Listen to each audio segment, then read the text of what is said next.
TV నేను ప్రియాంక బులెటిన్లో details చూద్దాం. తాము మళ్లీ అధికారంలోకి వచ్చాక వైసీపీ కార్యకర్తలను వేధిస్తున్న వారికి సినిమా చూపిస్తామని హెచ్చరించారు ఆ పార్టీ అధినేత మాజీ సీఎం జగన్. రిటైర్ అయినా దేశం విడిచి వెళ్లినా రప్పిస్తామని, ఎవరిని వదిలిపెట్టబోమని తేల్చి చెప్పారు. రాష్ట్రంలో రెడ్ బుక్ పాలన కొనసాగుతుందని వ్యాఖ్యానించారు జగన్. జగన్ 2.0లో కార్యకర్తలకే ప్రాధాన్యత ఉంటుందని చెప్పారు. మళ్లీ వైసీపీ అధికారంలోకి వస్తుందని ధీమా వ్యక్తం చేశారు వైఎస్ జగన్. ఈ పెద్ద మనిషి చేస్తూ ఉన్న పాలన భయానక పాలన సృష్టించడం. ఈరోజు రెడ్ బుక్ రాజ్యాంగం నడుస్తూ ఉంది. ఎవరైనా కూడా గొంతు విప్పుతారు చంద్రబాబు నాయుడుకు వ్యతిరేకంగా అని చెప్పి ఎక్కడ చంద్రబాబు నాయుడు గారికి అనిపించినా వెంటనే ఆ మనిషి గొంతు పట్టుకోవడం, ఆ నులిపేయడము.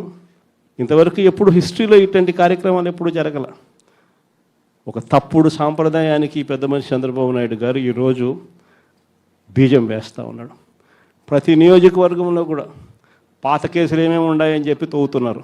మన ఎమ్మెల్యే క్యాండిడేట్లను ఎలా ఇరికించాలి అని చెప్పి, ఆ కేసుల్లో ఎలా ఇరికించాలి అని చెప్పి ఇప్పుడు చూస్తూ ఉన్నారు.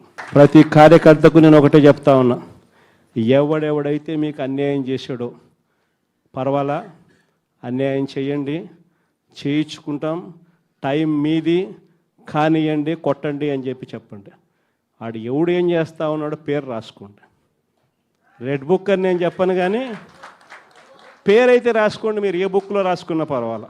దాని తర్వాత మాత్రం అన్యాయం చేసినోనికి సినిమా మాత్రం మనం చూపిస్తామని చెప్తాను.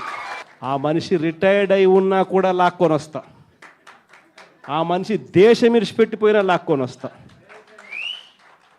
ఎవరిని వదిలిపెట్టేది ఉండదు. ఒక్కొక్కడికి మాత్రం సినిమా మాత్రం ఎలా చూపించానో అలా చూపిస్తామని మాత్రం చెప్తాను.